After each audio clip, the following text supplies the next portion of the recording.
Welcome back. I got Neil Twadline. Neil, how are you today? I'm too blessed to be stressed. Thanks for having me on the show. There you go. That's the best way to approach life. No matter if it's stressful, it's just a challenge to grow and be Yeah. better. So I just look at it that way. And believe me, my life has been a whole lot better since I changed my mindset around It's that all one. around So, the mindset, right? I only tell my kids, and we constantly repeat in our house, it's not that you have to do these things, it's you get to do these things. Therefore, you you, take a different perception of mindset and authority and accountability over doing them.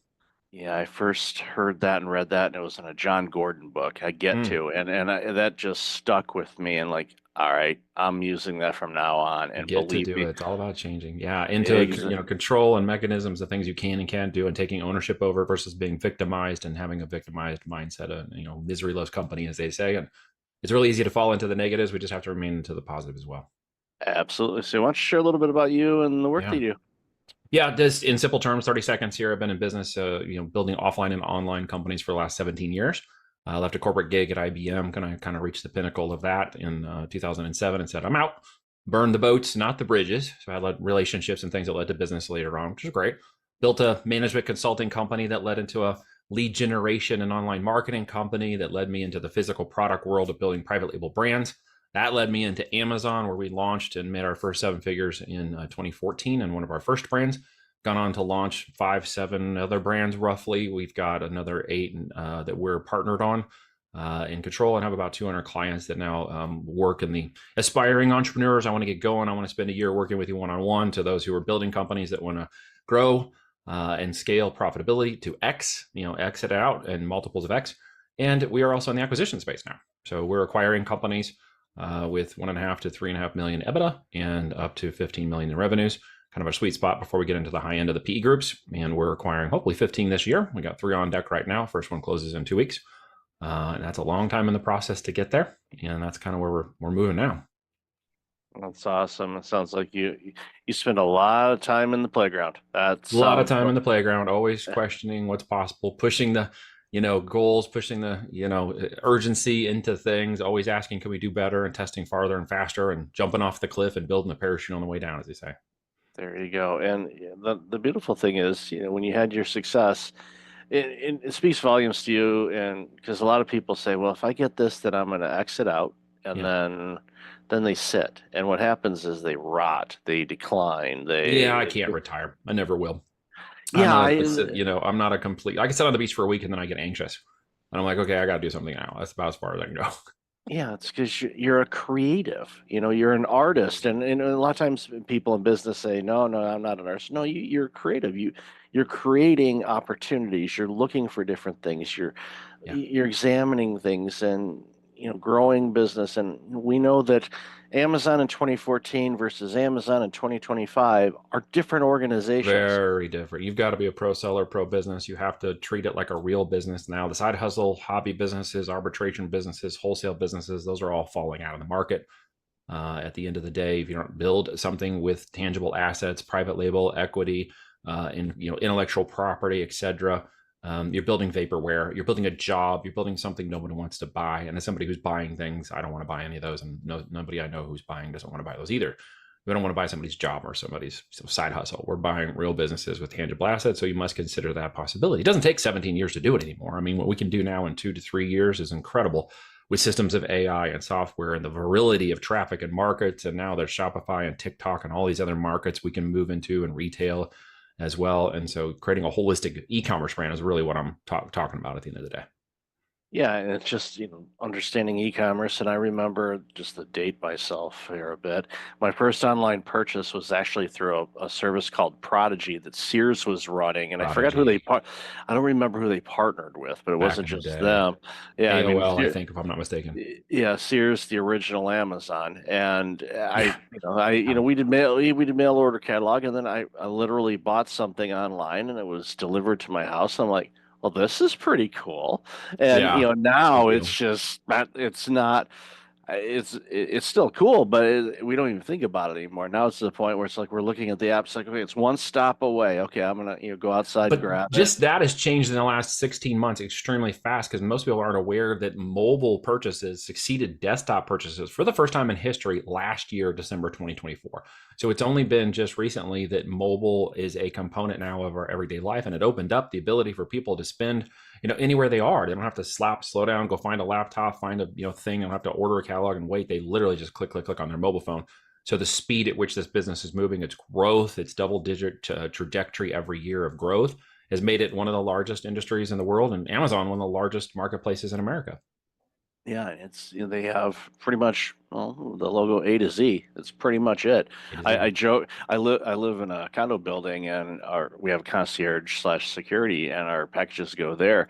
Right. And I order quite a bit from that company, and Many people do. yeah, and the head of security says, "Are you trying to order A through Z?" And I joke. I see I that. I said, see those packages are stacked up and the memes going exactly, around. It's like, all those Amazon boxes. We get, I don't know, 2 to 3 deliveries a week at our house from Amazon.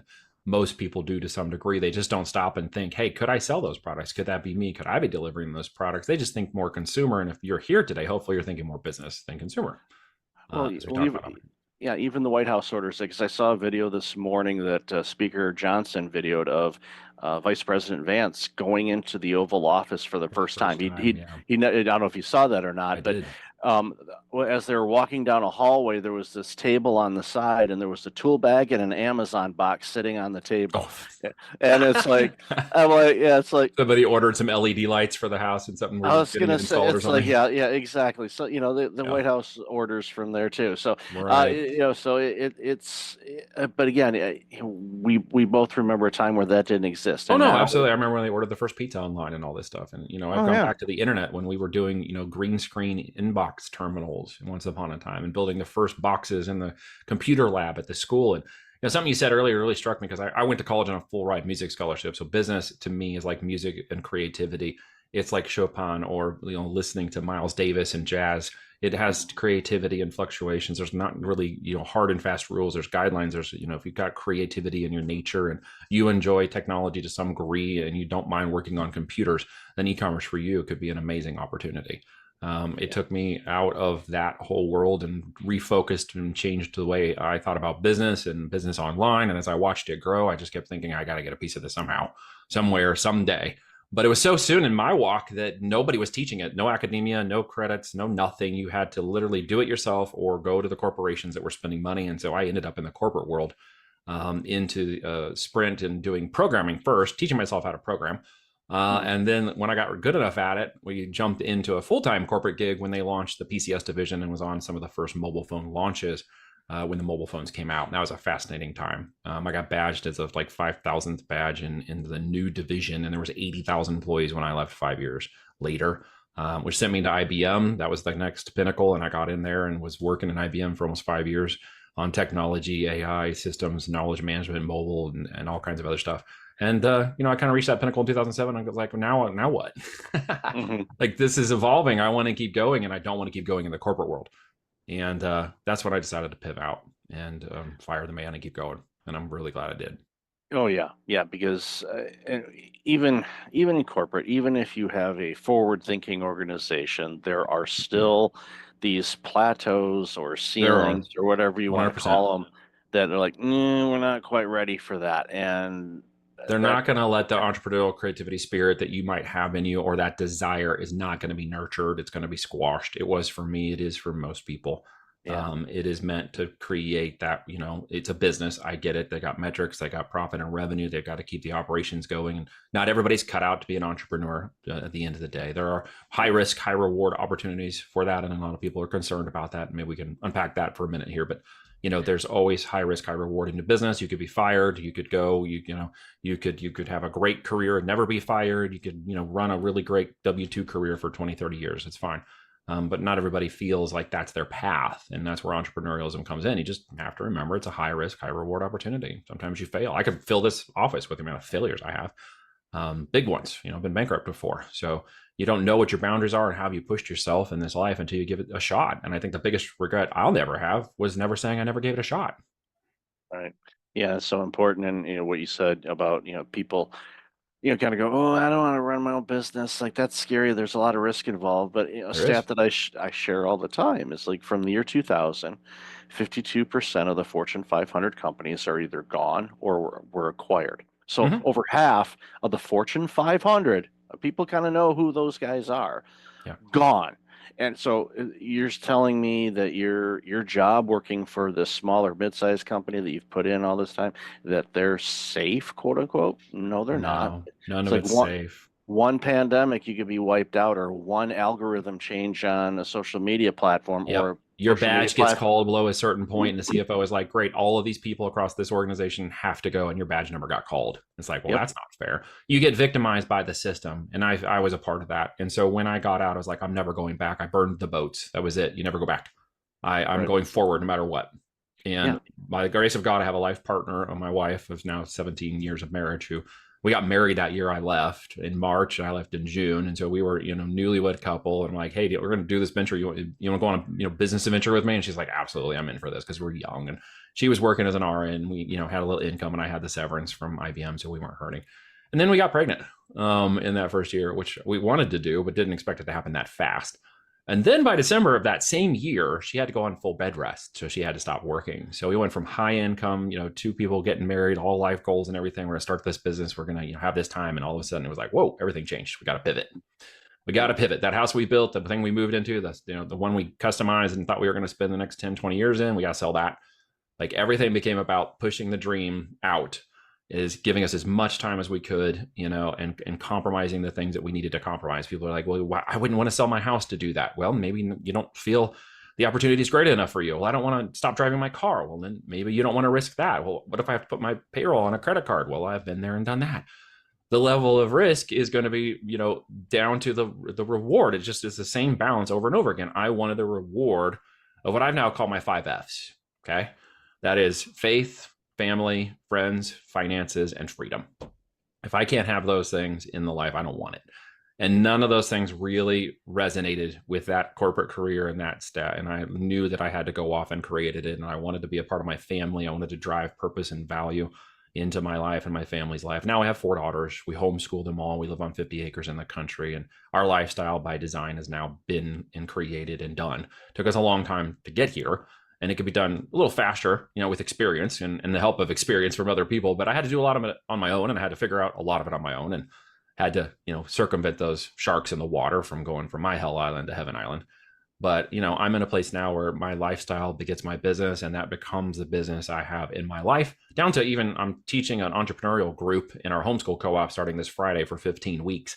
And we're going to be doing an introduction to entrepreneurship, a growth, pick your product, pick your lane, pick your business opportunity, and let's start figuring this out. And there'll be kids 14 to 18-year-olds in range in there. And we're going to get them starting businesses in the next 15 weeks. Beautiful. I mean, all the things you just said in that 5 Fs are critical. And, you use that as a guidepost on anything. It's like, okay, how does the 5 Fs match up with this? If there's anything where it doesn't, and then out because it doesn't align. And yes, it may have taken you longer, but it's all about the journey. It is Because a there's so journey. many, Yeah. Well, we're always but always in a rush, man. Everybody's such in a yeah, rush. It's like, well, can I do oh this yeah, in the next 12 months? Well, no. Well, what happens yeah, in the next 12? You're going to keep doing it. You're going to keep yeah, going. Perseverance and tenacity are just part of the game, right? yeah, yeah, 3 to 5 months, 3 to 5 minutes can happen in 3 to 5 minutes. There's a lot of hopium, a lot of fake scarcity, a lot of this, lottery mindset mentality. I refer to it as kicking over in our culture out of desperation. yeah, And in many ways, I get it. I mean, when I, got over leveraged in a business and went too far down the line and ended up having to declare a business bankruptcy, I've got the screenshot that shows the $267 I had in my bank account. I still keep it there to humble myself and what we have and where we're going now and the kinds of things we're doing. And I don't take it lightly. I have a huge responsibility of stewardship and presentation over that. And I'm not going to compromise that just to gain a few dollars. I've been at the bottom and had to fight my way out of it. So I understand when people are like, well, I don't have all that money to get started. Okay, well, be resourceful, figure it out, do the work, maybe a little more sweat equity, got more time than money. Okay, get out there and figure out something you could do. Put some equity into it. Well, I don't know if it's going to work. Well, if there's a guarantee it's going to work, everybody be doing it. So first you got to get out there and start walking the freaking process. yeah, Well, what am I going to do when it's successful? There's always that fear of success that kicks in too. And a lot of times that hmm one's unrecognized. Well, what right, happens if it's successful? What if I got to get more money? What if I have to hire employees? Well, I mean, you'll cross those bridges when you come to them. The what if scenario for aspiring entrepreneurs who want to get going, they can build a list 15 miles long, and you have to kick that to the curb because guys like I are I'm not going to take and have any patience with that thought process. yep, You're going to have to go off on your own and do a little walkabout and get that figured out and come back to the table with a much stronger mindset. Absolutely. And the question I always ask people is like, okay, how bad do you want it? Because if Apparently you're not as coming up, bad as they should want it. yeah, because if they're asking, well, what about, and it's all fear-based or 100%. All victim-based, fear and that, scarcity based, limiting mindset. yeah, Yep. Limiting it's belief like, systems. And yeah, I get it, dude. I grew up in a house where money, I jokingly say money in our house was a 4 letter word. Dad worked, man, 30, 40, 50 hours a week. He was a hard guy. He didn't graduate school, but went in and did a couple tours in Vietnam. He was a Navy veteran. He was, suck it up, buttercup. We got into the cars, we changed our oil, we did everything ourselves, as we had the time and the skill set and the energy. So we learned, but we couldn't complain. And we certainly couldn't talk about money, although we had the things we needed. And there was food and I got clothes. Anything I wanted, I had to go figure out. So by the time I was 12, I'm out hustling in the lawns to make extra money so that I could even borrow his truck to go do things to pay for the gas. That was just part of the requirement. And didn't get my own car, of course, because we couldn't afford that. And so I just really learned the value of hard work and perseverance and dedication and tenacity. What I didn't understand was the time that I was trading for that money could be worth a lot more when I changed my mindset and perceived differently. And I actually had an uncle, and it turns out this was kind of a rich dad, poor dad scenario. I didn't understand that till much later on when I read the book. But my uncle was an entrepreneur, was a go-getter, was a guy who thought very differently. He started a boat company in San Diego and got to go down there and see his operation and talk to him and just started picking his brain and, asked him if I could call him more if I had questions. And for the better part of a decade, he was my mentor. He died in an ultralight aircraft accident in 2005. And that was one of the catalysts for my move out of IBM in 2007. It took me 2 more years to kind of refocus my brain and understand that this had to happen. But he had always encouraged me to get my own thing going one way or another. Buy a franchise, do something. He's like, you got to do something. Introduced me to a lot of wonderful people and really expanded my mind into the abundance thinking that I had been locked out of because I simply didn't have access to it. yeah. And going back to what you said a few moments ago, which I really want to commend you on, is the workshop that you're going to be doing with 14 to 18 year olds, teaching them how to be an entrepreneur. That is so lacking. We think about it because Yeah, the small business is the heart of our country, it is. and people, I don't, I vaguely remember some things in school, in high school anyway. I went to business college, so I was Mm. taught business, so that you got it there. But teaching, that age where they're still able to learn and retain things a lot easier, sparks ideas because they always It does. ask what you want to do when you grow up, and you're like 14, and you're like, it It's going to sounds good. change, right? It's Yeah. going to pivot. It's okay. Oh, yeah. Like I'm not Yeah. running a lawn business Yeah. anymore. Yeah. I ran for a while a game server company called Killer Game Servers, and I had to handle zero density. And before Twitch and YouTube and all this stuff was cool, I was out running the gaming forums and tournaments, raising up a business and getting people to subscribe to a $24.95 a month service where we could do like a Zoom style call without the just audio only. So while they were Hmm. playing the games, they could multi-channel conversation, and it was really cool. And I was setting up thousands of people playing these games, just leading the game board and telling everybody that I was from killergameservers.com. And they went and checked it out. And I raised up, 10,000 people into that service and had 20 game servers running out of Texas. So there's so many ways to make money that I think people acquiesce the idea that it could happen for them when the bar is so low now. I mean, we didn't have the technology when I was running mobile campaigns in 2008, 9, and 10. We had barely any interfaces to run the campaigns. Just the systems were not there. They were coming online. Companies were putting on, the advertising campaign dashboards and stuff, and we were running them on spreadsheets. So we didn't even have the campaign dashboards yet. It wasn't until like 29, 2010 that the dashboards were actually coming online and we could actually start seeing it digitally and track it digitally, which was a game changer, of course, as well. You have all that in front of you right now. And see, Hmm. people just because there's so many things, I don't think they know what to do. And so I would encourage anybody who's thinking about the long term, which in my world is 3 to 5 years, by the way, Hmm. Yeah. for a business to growth, trajectory, scale, and exit. Okay, it can happen in 3 to 5 years, and it can happen at large scale. Okay, because the internet, the virality, the traffic. I mean, Amazon does over 8,000 units a minute. Okay. The first $1 million sales hour just happened last July, 2024 on TikTok. And that took like 30 years for QVC to have the first $1 million hour.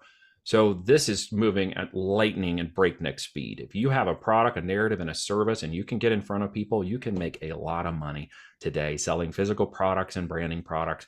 Owning the IP and the intellectual property creates the assets necessary for someone like me to look at that company and say, okay, I'm willing to pay this much for that company. I'm willing to see the value.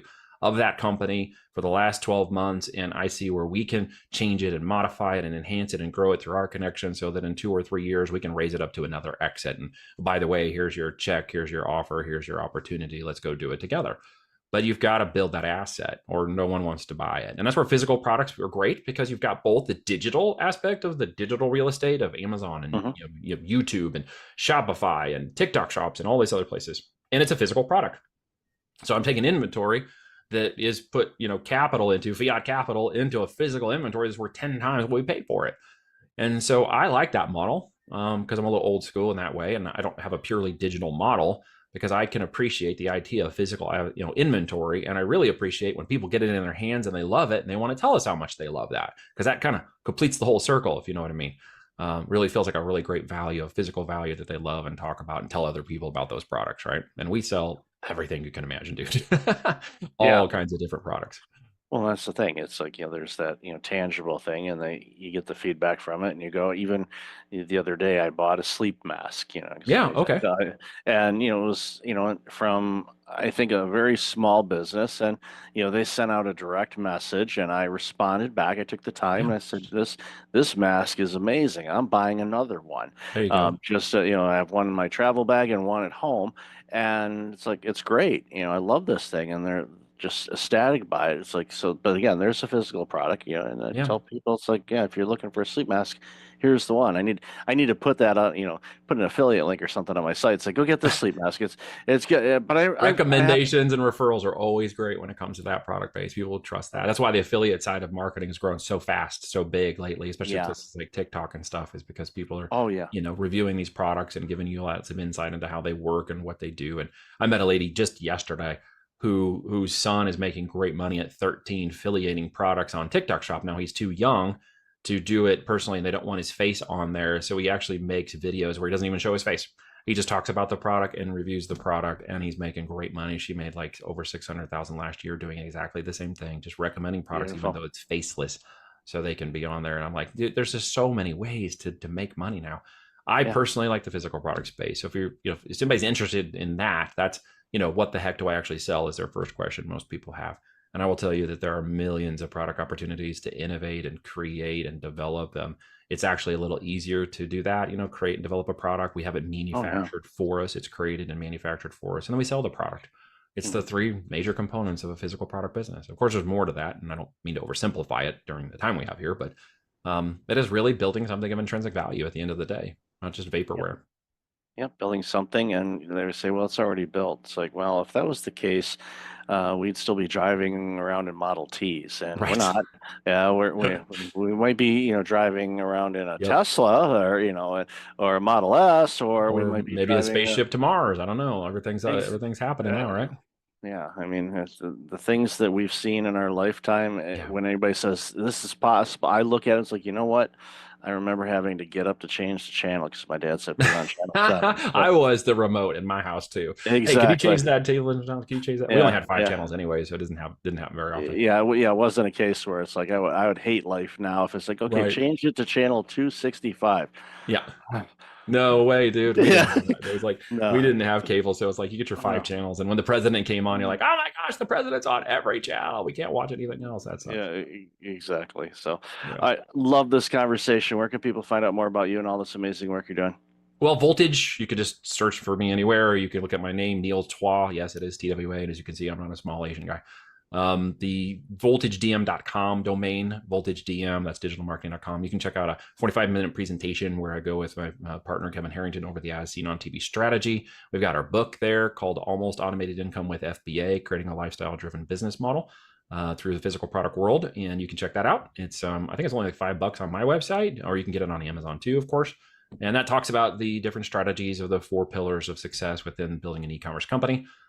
Plenty of free information, virtual summits, the books, and other resources for anybody who's aspiring entrepreneur with the idea of building an e-commerce company, or somebody who's building an e-commerce company and might want to grow it to an exit and maybe have us take a look at it. Yeah, that's great. I'll definitely have all that in the show notes. So Neil, Right thanks for on. this conversation. Really love the work you're doing. Thanks for having me on, Michael. You've been a wonderful host. Appreciate you. Thank you.